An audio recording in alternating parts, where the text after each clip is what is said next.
નમસ્કાર વિદ્યાર્થી મિત્રો. હવે આજે આપણે ભણીશું રાસાયણિક સંયોગીકરણના નિયમો. તમને એવો પ્રશ્ન થશે કે સરે શરૂઆતમાં નિયમો ન જ લાવ્યા અને છેલ્લે જ લાવ્યા, એનું શું રીઝન? એનું રીઝન એવું હતું કે આમાં અમુક દાખલાઓ કરાવવા પડે ને તો મારે તમને એ કન્સેપ્ટ દાખલાવાળા બધા આગળનામાંથી લેવાના, એટલે હું આને દર વખતે છેલ્લે જ ભણાવું છું. બરાબર? ચાલો, ઓકે. પહેલો નિયમ હતો દ્રવ્ય સંચયનો નિયમ. બરાબર, law of conservation of mass, દર્ક સંરક્ષણનો નિયમ, અવિનાશતાનો નિયમ, ઘણા બધા શબ્દો બોલાય. શોધક હતા એન્ટોની લેવોઝિયર લખેલું હોય તો એ ખોટું. લેવોઝિયરે તત્વની વ્યાખ્યા આપી હતી, લેવોઇઝરે દ્રવ્ય સંચયનો નિયમ આપેલો. એની કસોટી કરવાવાળા વૈજ્ઞાનિકનું નામ હતું લેન્ડોલ્ટ. અને જસ્ટ ફોર યોર નોલેજ, એને દહન પ્રક્રિયાને આધારે આ નિયમ આપ્યો. દહન પ્રક્રિયાનો કાળજીપૂર્વક અભ્યાસ કર્યો. કાળજીપૂર્વક શું કરેલો? અભ્યાસ. અને એ અભ્યાસ કરેલો લેન્ડોલ્ટે. પણ એ લેન્ડોલ્ટે નિયમ ન આપી શક્યો. ક્લિયર?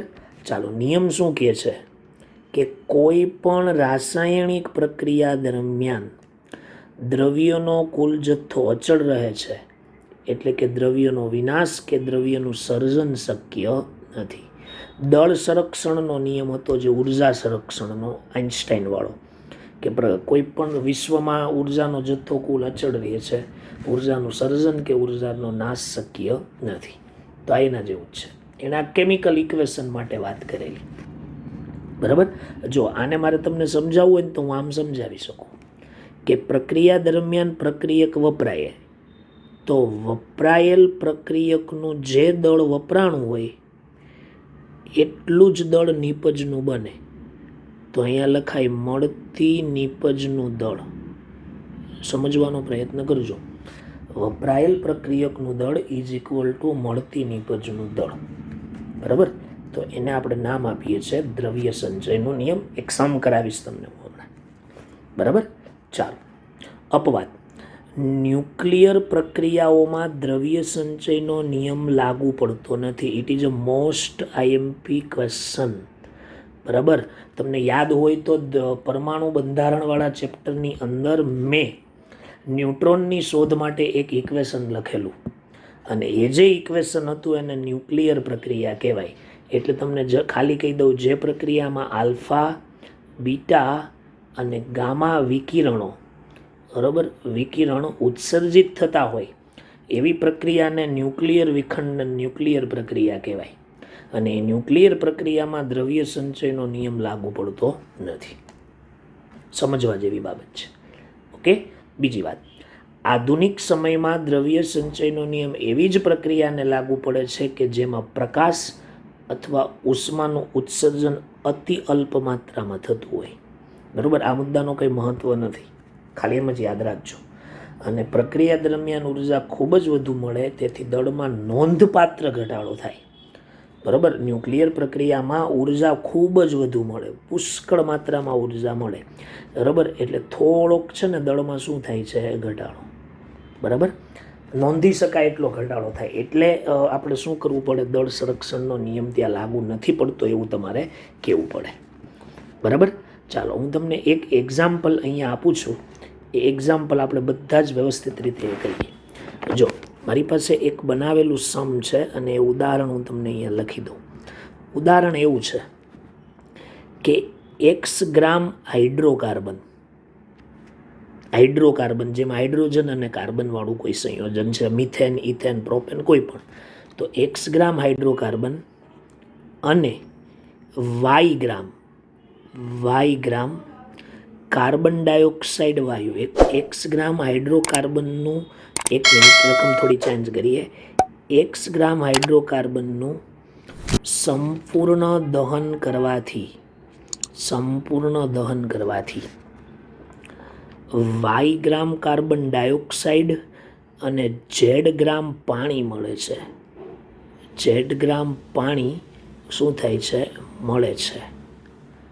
તો આ હાઇડ્રોકાર્બનના સંપૂર્ણ દહન માટે જરૂરી ઓક્સિજનનું દળ કેટલું? ઓક્સિજનનું દળ કેટલું થાય? ચાલો, થઈ ગયું. આ આપણો દાખલો છે. હવે આપણે એક વસ્તુ ખાસ સમજી લઈએ, દાખલાને કેવી રીતે સોલ્વ કરવો. દ્રવ્ય સંચયનો નિયમ લાગુ પાડવો કે ન પાડવો એ કેમ ખબર પડે?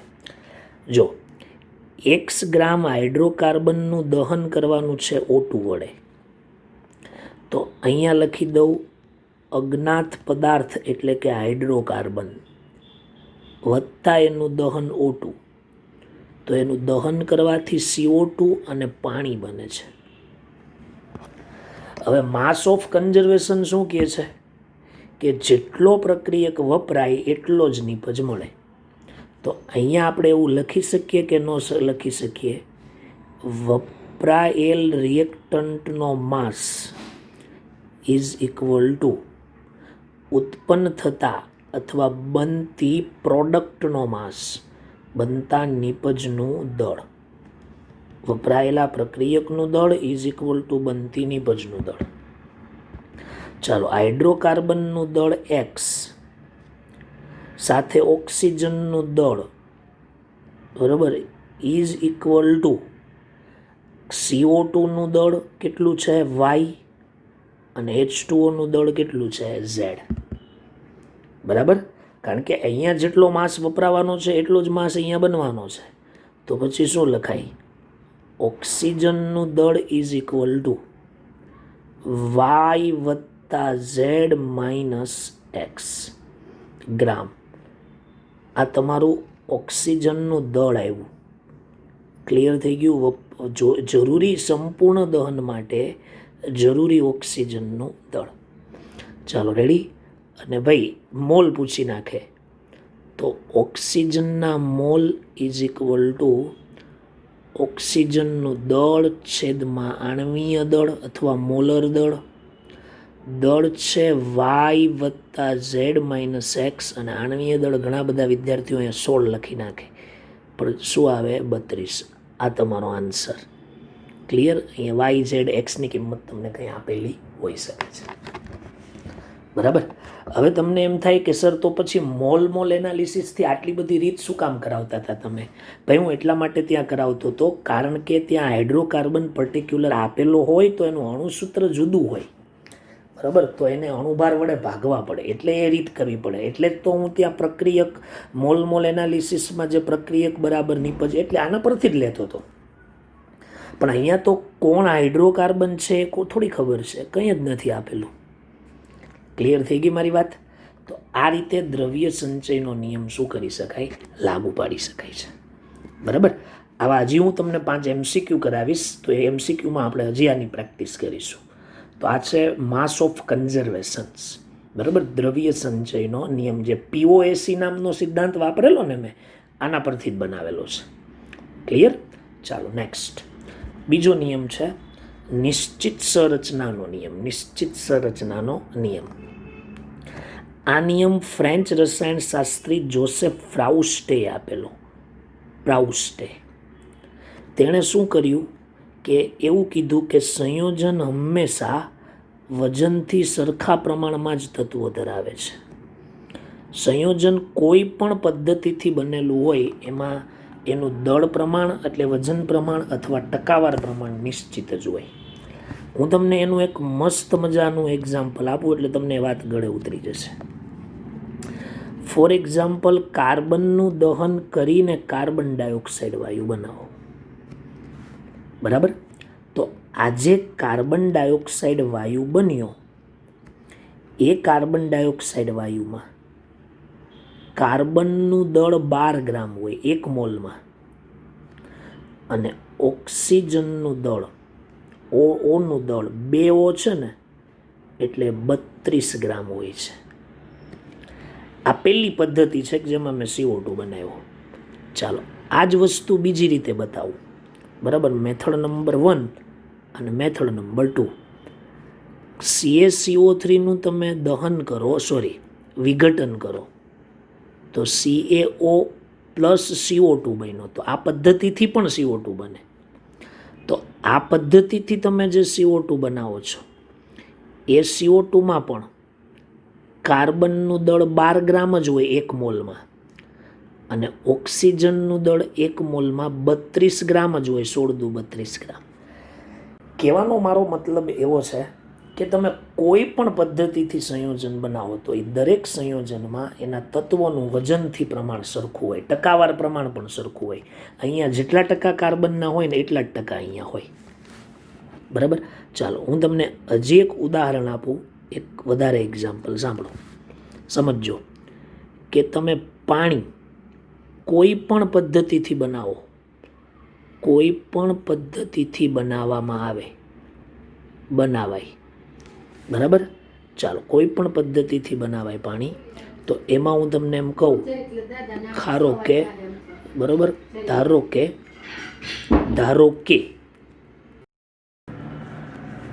કે તમે પાણી કોઈ પણ પદ્ધતિથી બનાવો. માની લ્યો કે તમારી પાસે દરિયાનું પાણી છે,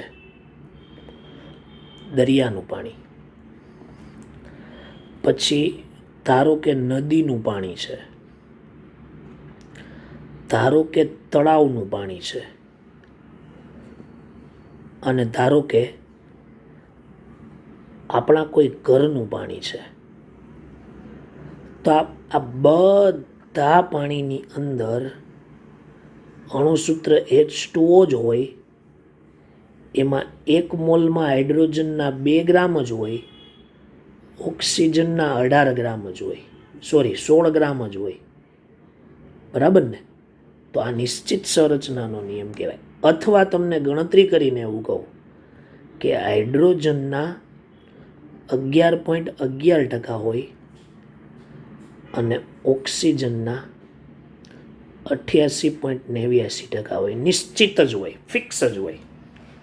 તો કોઈ પણ સંયોજનમાં પદ્ધતિ કોઈ પણ હોય વિદ્યાર્થી મિત્રો, બરાબર, એમાં વજનથી દળથી પ્રમાણ અથવા ટકાવાર પ્રમાણ ઓલવેઝ કેવું હોય છે? નિશ્ચિત જ હોય છે, જેને નિશ્ચિત સંરચનાના નિયમ તરીકે ઓળખવામાં આવે છે. બરાબર. ચાલો એની પછી છે આપણી પાસે સરળ ગુણક પ્રમાણનો નિયમ. બરાબર, ગુણક પ્રમાણનો નિયમ ડાલ્ટન નામના વૈજ્ઞાનિકે રજૂ કરેલો. ડાલ્ટને એણે એવું કહ્યું કે જ્યારે 2 તત્વો સંયોજાઈને એક કરતાં વધારે સંયોજન બનાવે, ધીસ ઇઝ અ હિન્ટ. આ હિન્ટ છે, સરળ ગુણક પ્રમાણનો નિયમ છે કે નહીં એની આ હિન્ટ છે. 2 તત્વો જોડાઈને જો એકથી વધારે સંયોજન બનાવે ત્યારે એક તત્વના દળ નિશ્ચિત દળ સાથે, અથવા એક તત્વનું દળ બીજા તત્વના સંયોજાતા નિશ્ચિત દળ સાથે જોડાય તો તે નાની પૂર્ણાંક સંખ્યાના ગુણોત્તરમાં હોય. 2 તત્વથી 5 કમ્પાઉન્ડ બનતા હોય તો 5 કમ્પાઉન્ડમાં જે તત્વનું દળ એક સરખું રાખો એની સાથે બીજું તત્વ જે જોડાય એ જોડાયેલા તત્વના દળને સાદી પૂર્ણાંક સંખ્યામાં દર્શાવવામાં આવે. બરાબર. અને નિયમ છે ને, જ્યાં સુધી તમે ઉદાહરણ ન આપો ત્યાં સુધી ખબર ન પડે. નિયમ જ્યાં સુધી તોડો નહીં ત્યાં સુધી ખબર ન પડે નિયમનું મહત્વ કેટલું છે. આ એના જેવું છે. તો હું તમને એક ઉદાહરણ આપું, સાંભળો. સલ્ફર પ્લસ ઓક્સિજન પ્રક્રિયા કરીને સલ્ફર ડાયોક્સાઇડ બનાવે છે. ચાલો આ નથી લેવું. બરાબર. હાઇડ્રોજન પ્લસ ઓક્સિજન ધારો કે પ્રક્રિયા કરે છે, H2O બનાવે છે, અને H2 પ્લસ O2 પ્રક્રિયા કરીને H2O2 બનાવે છે. જો 2 તત્વથી જુદા જુદા 2 કમ્પાઉન્ડ બન્યા. તો આ કમ્પાઉન્ડની અંદર હું તમને સમજાવું, બરાબર સમજવાનો પ્રયત્ન કરજો કે આ સંયોજનમાં H2O અને H2O2માં હાઇડ્રોજનનું દળ 2 ગ્રામ છે. હું અહીંયા લખું હાઇડ્રોજનનું દળ અને ઓક્સિજનનું દળ. અહીંયા 2 ગ્રામ, અહીંયા પણ 2 ગ્રામ. ઓક્સિજનનું દળ અહીંયા 16 ગ્રામ ને અહીંયા 32 ગ્રામ. તો શું લખ્યું હતું? બીજા તત્વના નિશ્ચિત દળ સાથે હાઇડ્રોજનના બંનેના દળ 2 છે. તો ત્યારે આ ઓક્સિજનનું દળ છે ને, બરાબર, એ સાદી પૂર્ણાંક સંખ્યાના ગુણોત્તરમાં હોય છે. એટલે અહીંયા હું એમ લખું કે ઓક્સિજનનું દળ પ્રમાણ ઇઝ ઇક્વલ ટુ 16/32 બરાબર, અને આને 1:2 વડે દર્શાવી શકાય. તો આને નિશ્ચિત સંરચનાનો નિયમ નહીં, આને સરળ ગુણક પ્રમાણનો નિયમ કહેવાય. હાઇડ્રોજનનું દળ ફિક્સ હોય છે. શું હોય છે? ફિક્સ. ક્લિયર? જો ફિક્સ ન હોય તો ફિક્સ કરવાનું, તો ફિક્સ કરવા માટે તમારે ઓક્સિજનને ગુણવાય પડે ને ભાગવાય પડે. હું તમને એવું એક મસ્ત મજાનું ઉદાહરણ ગુજરાત બોર્ડે આગળ સેમેસ્ટર સિસ્ટમમાં પૂછેલું, હું તમને એક ઉદાહરણ આપું છું, તમે સમજજો. કે નાઇટ્રોજન અને ઓક્સિજન પ્રક્રિયા કરીને N2O, NO, N2O3, N2O4 અને N2O5 બનાવે છે. 2 તત્વ હોય ને એકથી વધારે સંયોજન હોય ને તો સરળ ગુણક પ્રમાણનો નિયમ દર્શાવવાનો. શેનો નિયમ દર્શાવવાનો? સરળ ગુણક પ્રમાણનો નિયમ. બરાબર? ચાલો, ક્લિયર થઈ ગયું? બરાબર. હાલો, હવે શું કરીએ આપણે? અહીંયા નાઇટ્રોજનનું દળ લઈ લઈએ. ચાલો, અહીંયા ઓક્સિજનનું દળ લઈ લઈએ. તો નાઇટ્રોજનનું દળ 28 છે, અહીંયા 14 છે, અહીંયા 28 છે, અહીંયા પણ 28 ને અહીંયા પણ 28, 14 28. ઓક્સિજનનું 16, અહીંયા પણ 16, 16 32, 16 48, 16 64 ને 16 85. હવે જોઈએ નાઇટ્રોજનના નિશ્ચિત દળ સાથે, કારણ કે જો આ બધા દળ તો જુદા જુદા, એને નિશ્ચિત કરવા જાવ તો બહુ દાખલો અઘરો થઈ જાય. તો નાઇટ્રોજનનું દળ નિશ્ચિત કરીએ. જો અહીંયા બધે 28 ગ્રામ છે ને અહીંયા એક વચ્ચે 14 છે. 14 ગ્રામે 16 ગ્રામ ઓક્સિજન છે, તો જો 14 ગુણ્યા હું 2 કરી દઉં તો 16 ગુણ્યા પણ 2 કરવા પડે. 14 ગ્રામે 16 ગ્રામ જોડાય છે, તો 28 ગ્રામે કેટલું જોડાય? 32 ગ્રામ. તો જો નાઇટ્રોજનનું દળ કેવું થઈ ગયું? ફિક્સ, બધાનું 28. તો પછી એવા સમયે ઓક્સિજનના દળ પ્રમાણને એક સાદી પૂર્ણાંક સંખ્યા વડે ગુણોત્તરમાં લખી શકાય. 16:32:48:64:80. નાનામાં નાની સંખ્યા 16 છે, બધાને 16 વડે ભાગી દો તો 1:2:3:4:5. તો નાઇટ્રોજનના 28 ગ્રામ સાથે જોડાતા ઓક્સિજનનું દળ પ્રમાણ અનુક્રમે 1:2:3:4:5 છે. અને સરળ ગુણક પ્રમાણના નિયમ તરીકે ઓળખવામાં આવે. તમને એમ પૂછી નાખે નાઇટ્રોજન અને ઓક્સિજન જોડાઈને વિવિધ ઓક્સાઇડ બનાવે છે, તો કયો નિયમ લાગુ પડે? તો કે સરળ ગુણક પ્રમાણનો નિયમ. બરાબર. હજી એક એક્ઝામ્પલ આપું, ચાલો ધ્યાન આપજો. બરાબર. એક એક્ઝામ્પલ એવું છે આપણી પાસે કે કાર્બન પ્લસ ઓક્સિજન પ્રક્રિયા કરીને CO બનાવે છે. શું બનાવે છે? CO. અહીંયા 1/2 કરી દો. કાર્બન પ્લસ O2 પ્રક્રિયા કરીને CO2 બનાવે છે. શું બનાવે છે? CO2. તો કાર્બનનું દળ અહીંયા 12 ગ્રામ છે ને અહીંયા 16 ગ્રામ છે, અહીંયા 12 ગ્રામ છે ને અહીંયા 32 ગ્રામ છે. તો કાર્બનનું દળ 12 ગ્રામ ફિક્સ છે. તો એવા સમયે ઓક્સિજનનું જે દળ પ્રમાણ છે એ દળ પ્રમાણ 16:32 બરાબર 1 શું લખી શકાય? 2. સિમ્પલ છે, તમે આ ગુણાંક સંખ્યા લખી દો ને તો પણ ચાલે, પણ ધ્યાન રાખવાનું બધી વખત એવું નથી આવતું. ઓકે, તો એ સરળ ગુણક પ્રમાણનો નિયમ. ક્લિયર? ઓકે, તો આ 3 નિયમ તમારી ટેક્સ્ટ બુકમાં હતા, આપેલા જ છે. દ્રવ્ય સંચય આપ્યો છે, નિશ્ચિત સંરચના આપ્યો છે, સરળ ગુણક આપ્યો છે, ડાલ્ટન આપ્યો છે. ડાલ્ટન તો મેં તમને લેક્ચરની શરૂઆતમાં જ કરાવી દીધો છે. બરાબર. ચાલો, હવે છે આપણી પાસે ગેલ્યુસેકનો વાયુમય કદનો નિયમ. ગેલ્યુસેકનો વાયુમય કદનો નિયમ. ચાલો, આ નિયમ છે ને બહુ જ ઇમ્પોર્ટન્ટ દાખલા માટે. ગેલ્યુસેકનો વાયુમય કદનો નિયમ.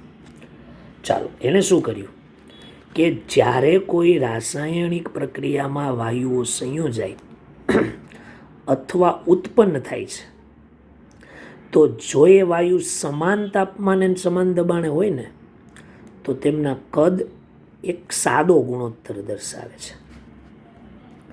તેના કદ એક સાદો ગુણોત્તર શું કરે છે? દર્શાવે છે. આ કેવી રીતે સર? હું તમને એક્સપ્લેન કરું. ચાલો, ધારો કે H2 ગેસ છે, ક્લોરીન ગેસ છે અને HCl પણ ગેસ બનાવે છે. નાના 2 મોલ અહીંયા બની ગયા.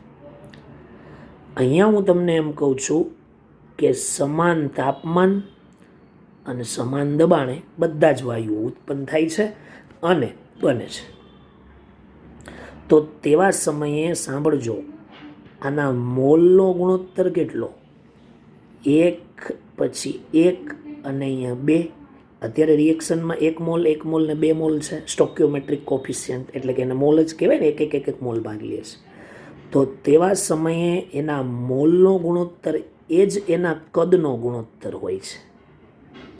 મોલનો ગુણોત્તર એ જ એના કદનો ગુણોત્તર હોય. ક્યારે? તાપમાન સમાન અને દબાણ હોય ત્યારે. સર આ કેવી રીતે આવ્યું? તમને ખબર હોય તો PV is equal to NRT સૂત્ર છે. હવે એમાં હું વીને સૂત્રનો કરતા બનાવું તો એનઆરટીના છેદમાં પી છે. તો વિદ્યાર્થી મિત્રો, આ પી ફિક્સ છે, તાપમાન ફિક્સ છે અને આ આર તો કોન્સ્ટન્ટ છે. તો એનો મતલબ એવો કે મોલ બરાબર શું થઈ જાય? કદ, અથવા કદ બરાબર શું થઈ જાય? Mole. V proportional to n. તો જે મોલ હોય એ જ એનો કદ હોય છે. તમને આ લોકો એમ પૂછે કે પ્રક્રિયકના કદનો ગુણોત્તર કેટલો? તો 1:1. પૂછે ને પ્રક્રિયક, ખાલી પ્રક્રિયકની આ જે અહીંયા તીરની ડાબી બાજુ એવો એ પ્રક્રિયક હોય ને જમણી બાજુ હોય એ નિપજ હોય. એકદમ સિમ્પલ વસ્તુ છે. ક્લિયર? દાખલામાં ક્યારેક યુઝ થઈ જાય, જો એસટીપી પરિસ્થિતિ ન આપી હોય, બરાબર, તો તમે આ રીતે કરી શકો. આને 1 લીટર લઈ લ્યો, 1 ml લઈ લેવાય, જે લેવું એ લેવાય. તમને હું ફોર એક્ઝામ્પલ લખી દઉં. Nitrogen gas 3 times hydrogen gas 2 times ammonia gas. તો પછી વિદ્યાર્થી મિત્રો, આના મોલનો ગુણોત્તર 1:3:2. તો પછી તાપમાન સમાન હોય. ચાલો અહીંયા લખી દઉં ને, પાછું લખવું તો જરૂરી છે કે સમાન તાપમાન અને સમાન દબાણ. તો તમે અહીંયા મોલ તમે લઈ લ્યો, મોલ બરાબર. તો મોલ 1 છે, 3 છે ને અહીંયા 2 છે. તો પછી એના કદ થાય 1, 3 અને 2. તમને લોકો પૂછે પ્રક્રિયકનો દળ કદ ગુણોત્તર કેટલો? તો 1:3. એમોનિયા કેટલા? તો 2. સિમ્પલ વસ્તુ છે. આની ઉપરથી દાખલો બની જાય. જો શું દાખલો બને? તમને એમ પૂછે કે 4 લીટર નાઇટ્રોજન વાયુ સાથે સંયોજાતા હાઇડ્રોજન વાયુનું કદ ખાલી જગ્યા લીટર જણાવો. ખાલી જગ્યા લીટર. તો કંઈ ન હોય, આમાં એસટીપી નથી આપ્યું એટલે તમે 22.4 વાળું ન વાપરી શકો. તો તમારા ઇક્વેશન છે, ઇક્વેશન જુઓ. ઇક્વેશન પરથી ખબર પડે કે 1 લીટરે 3 છે. તો શું લખાય? 1 લીટર નાઇટ્રોજને સંયોજાતા હાઇડ્રોજનનું દળ 3 લીટર. તો 4 લીટર નાઇટ્રોજને સંયોજાતા હાઇડ્રોજનનું દળ કેટલું? તો કે 12 લીટર નાઇટ્રોજન. આ તમારો સાચો આન્સર છે.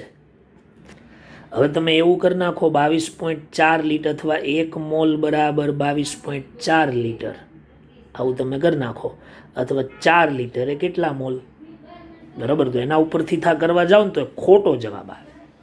ક્લિયર? એસટીપી લખ્યું હોય ત્યારે દાખલામાં કોઈ તકલીફ ન હોય. વી બરાબર 22.4 વાળું સૂત્ર તમે વાપરી દો. વી બરાબર કદ બરાબર વીના છેદમાં મોલ, એન બરાબર વીના છેદમાં 22.4 એટલે તમારો સીધો જવાબ આવી જાય. પણ ક્યારેક તમને એવું તાપમાન કે દબાણ શું કહેવાય સમાન આપ્યું હોય પણ કીધું ન હોય કે એસટીપી પરિસ્થિતિ છે, તો આ ગણવા. જો એસટીપી અને એનટીપીમાં બહુ માઇન્યોર ડિફરન્સ. ઓકે, બરાબર. એસટીપી અને એનટીપીમાં માઇન્યોર એટલે કોઈ જગ્યાએ એનટીપી લખ્યું હોય ને તો એ દાખલો આ જ રીતે કરવાનો, એસટીપી રીતથી. બરાબર. વર્કશીટમાં એવા દાખલાઓ મેં એનટીપી વાળા તમારી સામે મૂક્યા છે. તો આ શું થઈ ગયું બચ્ચાઓ? કેલ્યુસેકનો વાયુમય કદનો નિયમ. અને એક બહુ મહત્વનો નિયમ, લો ઓફ રેસિપ્રોકલ, સંયોજિત ભારનો નિયમ. સંયોજિત ભારનો નિયમ. એના શોધક છે રીચર. શું છે? રીચર. બરાબર. એ નિયમ છે ને, આમ ગણતરી નથી, ખાલી સમજવાનો છે. 2 જુદા જુદા તત્વના જુદા જુદા વજન. 2 તત્વ છે એ અને બી, એના જુદા જુદા વજન ત્રીજા સમાન તત્વના સમાન વજન સાથે જોડાય. ધારો કે એ છે એ સી સાથે જોડાય ને બી છે એ સી સાથે જોડાય, તો જુદા જુદા તત્વો છે એ પણ એકબીજા સાથે સંયોજાઈને વિવિધ સંયોજન બનાવે. એટલે કે એ અને સી પ્રક્રિયા કરે, બી અને સી પ્રક્રિયા કરે, તો સીનું પ્રમાણ જો સરખું હોય ને તો એ અને બી પણ પ્રક્રિયા કરી શકે છે. તમને આ ઉદાહરણ જ્યાં સુધી હું સમજૂતી નહીં આપું ત્યાં સુધી નહીં ખ્યાલ આવે. તમે બરાબર સમજો. દાખલા તરીકે તમારી પાસે આ કાર્બન છે, આ હાઇડ્રોજન છે અને આ ઓક્સિજન છે. ચાલો, 3 તત્વો હોય આમાં. કાર્બન અને ઓક્સિજન પ્રક્રિયા કરીને ધારો કે CO2 બનાવે છે. કાર્બન અને હાઇડ્રોજન પ્રક્રિયા કરીને ધારો કે CH4 બનાવે છે, મિથેન બનાવે છે. તો આ બંને સંયોજનમાં કાર્બનનું પ્રમાણ 12 ગ્રામ છે ને 12 ગ્રામ. તો એ તત્વનું પ્રમાણ સરખું છે, તો બાકીના બંને તત્વો H અને O પ્રક્રિયા કરીને H2O બનાવી શકે. This is a law of reciprocal. કોઈ બે તત્વ પ્રક્રિયા કરી, 3 તત્વ હોય, એમાંથી કોઈ એક તત્વનું દળ નિશ્ચિત હોય, એ તત્વ બીજા 2 તત્વ સાથે પ્રક્રિયા કરીને સંયોજન બનાવે ને જો એ તત્વનું પ્રમાણ નિશ્ચિત હોય તો બાકીના બંને તત્વો પ્રક્રિયા કરી શકે છે. હવે આ જ વસ્તુને આમે સમજાવાય. જો કાર્બન અને O પ્રક્રિયા કરીને CO2 બનાવે, H અને O પ્રક્રિયા કરીને H2O બનાવે, તો એમાં ઓક્સિજન અહીંયા 16 ગ્રામ છે ને અહીંયા 32 ગ્રામ છે. જો ઓક્સિજનને હું 32 કરી દઉં અથવા 16 કરી દઉં, 32ને 16 કરી દઉં અથવા 16ને 32 કરી દઉં, તો બાકીના બંને તત્વો કાર્બન અને હાઇડ્રોજન પ્રક્રિયા કરીને શું બનાવી શકે છે? મિથેન. એટલે કોઈ પણ સંયોજન બનાવી શકે, પણ ટૂંકમાં પ્રક્રિયા કરી શકે. તો એને નામ અપાય લો ઓફ રેસિપ્રોકલ. ક્લિયર? ચાલો, હજી એક ઉદાહરણ તમને હું આપું છું. તમને એવું કહેવામાં આવે કે અહીંયા NaCl છે અને અહીંયા માની લ્યો કે NaOH છે, અને તમને પૂછે કે આ બંને વચ્ચે સંયોજિત ભારનો નિયમ લાગુ પડે તો જોવાનું. 3 તત્વ છે, NaCl, O અને H, ટોટલ 4 તત્વો છે. That means law of reciprocal અહીંયા કામ નહીં કરે. ઓકે, ચાલો એક ઉદાહરણ હું તમને આપું. ફોર એક્ઝામ્પલ H2O છે અને ફોર એક્ઝામ્પલ HCl છે. અહીંયા લાગુ પડે. H, O અને Cl 3 તત્વ થઈ ગયા. હવે Hનું પ્રમાણ અહીંયા કેટલું છે? 2 છે. અહીંયા H કેટલા છે? 1 છે. તો આના 2 ગ્રામ છે ને આના 1 ગ્રામ છે. જો HClના હું 2 ગ્રામ કરી નાખું, સમજો મારી વાત, HClના 2 ગ્રામ કરી નાખું તો Cl અને ઓક્સિજન પ્રક્રિયા કરી શકે. જો સમજો, Hના 2 ગ્રામે 1 ઓક્સિજન છે એટલે કે 16 ગ્રામ છે. Hના 1 ગ્રામે 1 ક્લોરીન છે તો 2 ગ્રામે 2 ક્લોરીન થઈ જાય, તો બને શું? Cl2O. સિમ્પલી ખબર પડી જાય કયું કમ્પાઉન્ડ બનશે. બરાબર? તો કહેવાનો મતલબ એવો કે અહીંયા પણ લો ઓફ રેસિપ્રોકલ કામ કરે છે. બરાબર? આવા ઘણા બધા ઉદાહરણો વિદ્યાર્થી મિત્રો તમને પૂછી નાખે. N2O અને NH3. ચાલો, આવું કંઈક છે. બરાબર? ચેક કરી લેવાનું. N તો H અને O પ્રક્રિયા કરીને પાણી બનાવી શકે, એટલે લો ઓફ રેસિપ્રોકલ. હવે તમે એને વિચારો, નાઇટ્રોજન અહીંયા 2 છે અને નાઇટ્રોજન અહીંયા 1 છે, એટલે કે 14 છે ને આમાં 28 છે. પહેલામાં 28 છે, બીજામાં 14 છે. ક્લિયર? તો જો આના 2 પરમાણુએ ઓક્સિજનનો 1 જ પરમાણુ જોડાય. બરાબર? નાઇટ્રોજનના 1 પરમાણુએ હાઇડ્રોજનના 3 જોડાય. તો હવે જો નાઇટ્રોજનના જો હું 2 કરી દઉં અહીંયા, તો હાઇડ્રોજનના કેટલા થઈ જાય? 6. તો હાઇડ્રોજન 6 અને ઓક્સિજન, હાઇડ્રોજન 3 દુ કેટલા થઈ જાય? 6 અને ઓક્સિજન 1, તો H6O એવું થાય ને. પણ એવું તો કોઈ કમ્પાઉન્ડ જ નથી. બરાબર? એટલે છે ને, એવું નથી કે એના ઉપરથી નીપજ ખબર પડી જાય, ડાયરેક્ટ ખબર ન પડે, પણ પાણી બનાવે એ આપણે કહી શકીએ. ક્લિયર થઈ ગયું? બરાબર? ઓકે, અને આવી રીતે સોલ્વ કરાય. જો આના 2 આનો 1, આના 1 આના 3, તો આના 1 કેટલો થાય? તો અડધો થઈ જાય. બરાબર? તો O અડધો ને H3 એવું ન કરી શકાય. બરાબર. એટલે નીપજ કઈ મળે ને એ તો જે મળતી હોય એ જ નીપજ મળે, એવું તમને નહીં પૂછે કોઈ, પણ ટૂંકમાં એ પ્રક્રિયા કરી શકે છે. તો આને કહેવામાં આવે છે સંયોજિત ભારનો નિયમ. થઈ ગયું વિદ્યાર્થી મિત્રો? તો આ મેં તમને સમજાવ્યા 5 નિયમો. આમ તો 6 નિયમ છે રાસાયણિક સંયોગીકરણના. દ્રવ્ય સંચયનો નિયમ, બીજો છે નિશ્ચિત સંરચનાનો નિયમ, ત્રીજો છે સરળ ગુણક પ્રમાણનો નિયમ, ચોથો છે ગેલ્યુસેકનો વાયુમય કદનો નિયમ, અને 5મો છે સંયોજિત ભારનો નિયમ. ક્લિયર? ઓકે. ચાલો વિદ્યાર્થી મિત્રો, હવે જે MCQ જોઈ લઈએ આપણે. ચાલો, નીચેના પૈકી કઈ જોડ સરળ ગુણક પ્રમાણના નિયમની સમજૂતી આપે છે? સરળ ગુણક પ્રમાણનો નિયમ તમારે કીધું હોય એટલે મેં તમને કીધેલું 2 તત્વો હોય ને જુદા જુદા એના સંયોજનો હોય. તો તમે જુઓ, ઓપ્શન નંબર એની અંદર 3 તત્વ છે, H, O અને Na. તો અહીંયા સંયોજિત ભારનો નિયમ આવે. ઓપ્શન નંબર બીમાં Mg, O અને Na 3 તત્વો છે. અહીંયા સંયોજિત ભારનો નિયમ નહીં આવે, ભલે 3 તત્વ રહ્યા, સંયોજિત ભારનો નિયમ લાગુ પડતો નથી. હું અહીંયા ખાસ તમને લખું છું, લાગુ પડતો નથી. શું કામ? કારણ કે O છે ને એ નિશ્ચિત, તો Na અને Mg 2 ધાતુ છે, પ્રક્રિયા કોઈ દિવસ ન કરે. ડી ઓપ્શનમાં જો Na, O અને Ba 3 તત્વ થઈ ગયા. 3 તત્વ Na, Ba અને O 3 તત્વ છે. ટોટલ કેટલા તત્વો છે? 3. તો એ 3 તત્વ જોઈ લ્યો તમે. તો 3 તત્વમાં ઓક્સિજન નિશ્ચિત દળ છે, પણ Na અને Ba છે ને એ ધાતુ તત્વ છે. તો ધાતુ તત્વ ક્યારેય કોઈ દિવસ એક સાથે પ્રક્રિયા ન કરે. એટલે એક ધ્યાનમાં રાખવાની, સંયોજિત ભારનો નિયમ લાગુ પડતો નથી. ઓકે, અહીંયા નહીં લાગુ પડે. આ તો સવાલ તો આપણો સરળ ગુણક પ્રમાણનો છે, એટલે આન્સર તો સી જ આવશે. બરાબર. ચાલો, પછી અહીંયા મેં તમને એ ઓપ્શનમાં કીધું ને, બરાબર, કે સંયોજિત ભારનો નિયમ લાગુ પડે, કારણ કે Na અને H ધાતુનો ધાતુ છે. એટલે અહીંયા લખાય સંયોજિત ભારનો નિયમ લાગુ પડે છે. ઓકે. તો આને મલ્ટિપલ ચોઇસે બનાવી શકાય. કેવી રીતે? તમને એમ પૂછે કે નીચેનામાંથી કઈ જોડમાં રાસાયણિક સંયોગીકરણના નિયમો વપરાય છે? તો A અને Cમાં. એકથી વધારે સાચા હોય ને એમાં આવા પ્રશ્નો આવે, ખાસ જે ધ્યાનમાં રાખવાના. બરાબર. ચાલો, આ MCQ નંબર 1. ચાલો, MCQ નંબર 2. નાઇટ્રોજનના ઓક્સાઇડમાં 14 ગ્રામ નાઇટ્રોજન સાથે જોડાતા ઓક્સિજનનું પ્રમાણ 1:2:3 હોય. નાઇટ્રોજનનું ફિક્સ દળ છે ને એની સાથે ઓક્સિજનનું પ્રમાણ 1:2:3 એક સાદી પૂર્ણાંક સંખ્યાનો ગુણોત્તર હોય તો નિયમમાં આવે સંયોજિત ભારનો નિયમ નહીં આવે, પણ સરળ ગુણક પ્રમાણનો નિયમ આવશે. એકદમ ઇઝી છે.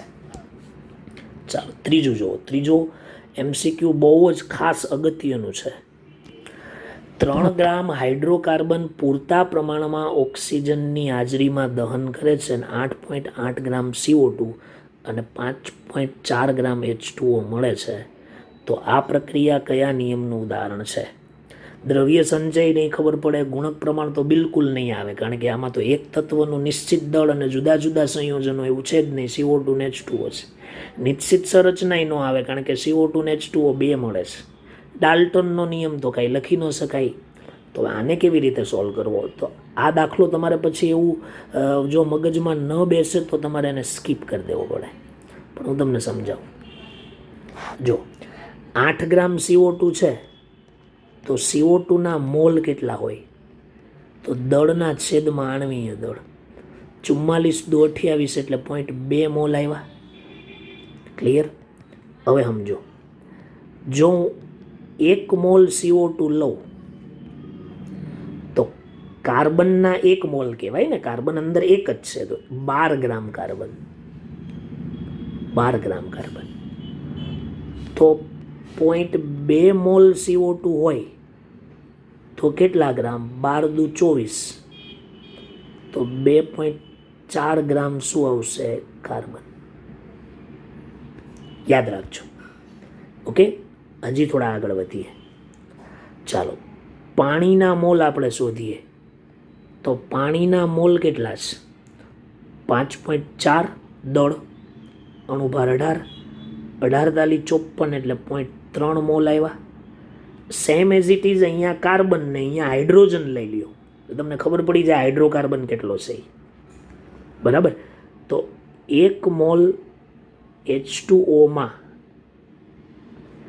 2 ગ્રામ હાઇડ્રોજન છે. જો 2 ગ્રામ હાઇડ્રોજન છે તો 0.3 મોલ H2O માં કેટલો હાઇડ્રોજન હોય? તો 0.6 ગ્રામ હાઇડ્રોજન છે. તો હાઇડ્રોજન અને કાર્બનનું દળ તમને ખબર પડી ગઈ.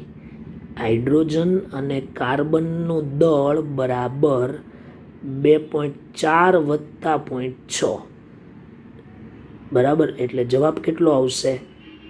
3 ગ્રામ હાઇડ્રોકાર્બન. તો તમે જુઓ ભાઈ, 3 ગ્રામ હાઇડ્રોકાર્બન લીધો તો 3 ગ્રામ જ હાઇડ્રોકાર્બન છે આ બાજુ. પણ એ કયા સ્વરૂપે છે? CO2માં કાર્બન અને પાણીમાં હાઇડ્રોજન સ્વરૂપે. તો એનો મતલબ એવો, દ્રવ્યનો નાશ પણ નથી થયો અને દ્રવ્યનું સર્જન પણ નથી થયું. માત્ર ને માત્ર એક સ્વરૂપમાંથી બીજા સ્વરૂપમાં રૂપાંતર થયું છે. તો ત્યાં દ્રવ્ય સંચયનો નિયમ આવે. ડન. બહુ મહત્વનો MCQ, અતિ મહત્વનો. ચાલો હવે જુઓ એની પછીનો ચોથો MCQ જુઓ વિદ્યાર્થી મિત્રો. ચોથો MCQ શું કહે છે? વાયુના 2 નમૂના છે. એક નમૂનો 1.12 ગ્રામ કાર્બન અને 3.2 ગ્રામ ઓક્સિજન ધરાવે. બીજા નમૂનામાં 27.3 ગ્રામ કાર્બન અને 72.7 ગ્રામ ઓક્સિજન ધરાવે. 2 નમૂનામાં છે. એક નમૂનામાં દળ આપ્યું છે અને એક નમૂનામાં શું આપ્યું છે? ટકાવારી આપી. જો દળ પરથી ટકા શોધી નાખો અને ટકા પરથી દળ શોધી નાખો, જો બે સરખા આવે તો સમજવાનું દ્રવ્ય સંચયનો નિયમ છે. નકર તો પછી બીજી રીત વાપરવી પડે. કેમ કે મને લાગતું નથી કે નિશ્ચિત સંરચનાનો નિયમ આવે. બરાબર. નિશ્ચિત સંરચનામાં તો શું હોય કે કોઈ એક તત્વ હોય અને એનું નિશ્ચિત દળ હોય. આમાં તો 2 તત્વ આપ્યા છે અને 2 તત્વના જુદા જુદા ટકાવાર પ્રમાણ આપ્યા છે. બરાબર. તો પછી આપણે વિદ્યાર્થી મિત્રો એ કેલ્ક્યુલેશન કરીએ તો કેવી રીતે કેલ્ક્યુલેશન થશે જોઈએ. ચાલો કેવી રીતે સમજી શકાય બરાબર ક્લિયર કરીએ. ધારો કે નમૂનો નંબર 1 છે. તો એ નમૂના નંબર 1માં કાર્બન 1.2 ગ્રામ છે. કાર્બનનું દળ બરાબર 1.2 ગ્રામ અને હાઇડ્રોજનનું દળ 3.2 ગ્રામ છે. હાઇડ્રોજનનું દળ બરાબર 3.2 ગ્રામ. ચાલો હવે શું કરીએ? પર્સન્ટેજ ઓફ કાર્બન શોધીએ. તો કાર્બનનું દળ છે 1.2 છેદમાં સંયોજનનું કુલ દળ. તો હવે આ 2 તત્વનું દળ એ કુલ દળ થઈ ગયું. તો 1.2 વત્તા 3.2 ગુણ્યા કેટલા મૂકી દેવાના? 100. ક્લિયર? તો 1.2 ગુણ્યા 100 છેદમાં 2 ને 2 4, 3 ને 1 4 એટલે 4.4 આવ્યા. તો પર્સન્ટેજ ઓફ કાર્બન ચેક કરી લઈએ. પર્સન્ટેજ ઓફ કાર્બન આપણે ચેક કરીએ તો 1.2 ગુણ્યા 100 કરવા પડશે અને ભાગ્યા 4.4 કરવા પડશે. તો વિદ્યાર્થી મિત્રો 27.27% કાર્બન આવ્યા. ચાલો રેડી. હવે એવી જ રીતના પર્સન્ટેજ ઓફ હાઇડ્રોજન શોધીએ તો 3.2 છેદમાં 4.4 ગુણ્યા 100 એટલે percentage of hydrogen is equal to 3.2 ગુણ્યા 100. 3.2 ગુણ્યા 100 ભાગ્યા 4.4 એટલે હાઇડ્રોજનના ટકા એવા 72.72%. કેટલા એવા? 72.72. આ નમૂનો નંબર 1. ચાલો હવે નમૂનો નંબર 2 આપ્યો છે. એમાં પર્સન્ટેજ ઓફ કાર્બન ને પર્સન્ટેજ ઓફ હાઇડ્રોજન તમને આપેલા છે. જો 27.3 ને 72.7 એટલે 27.3% અને 72.7%. 72.7 તો છે. 27.27 7ના અહીંયા 7 છે એટલે 2 ના 3 કરી શકાય. એટલો મતલબ એવો થઈ ગયો કે નમૂના નંબર 1 અને નમૂના નંબર 2માં બંનેનું ટકાવાર પ્રમાણ સરખું છે. તો નિશ્ચિત સંરચનાનો નિયમ આવવો જોઈએ. દ્રવ્ય સંચયનો નિયમ પણ ન આવે. બે જુદા જુદા નમૂના છે. સમજ પડી મારી વાત વિદ્યાર્થી મિત્રો? તો આ રીતે તમારે આના એમસીક્યુ શું કરવા પડશે? સોલ્વ કરવા પડશે. એમસીક્યુ ખાસ દરેક વિદ્યાર્થીઓએ મગજમાં રાખવાના. ક્લિયર થઈ ગયું બરાબર? ઓકે. અને લાસ્ટ એમસીક્યુ, છેલ્લો એમસીક્યુ જોઈ લઈએ આપણે શું છે. બે નમૂનો, ચાલો વિદ્યાર્થી મિત્રો, એમસીક્યુ એ જ છે બરાબર. તો આટલા એમસીક્યુ તમારે આના માટે કરવાના છે. વિદ્યાર્થી મિત્રો, અહીંયા આપણું મોલ સંકલ્પનાનો એક ભાગ પૂરો. બે ભાગ છે, બીજો ભાગ છે દ્રાવણોવાળો. તો એ આપણે હવે પછીના લેક્ચરની અંદર કરીશું, જે સૌથી અગત્યનું છે. એના માટે મોલ સંકલ્પના આવડવી જરૂરી છે.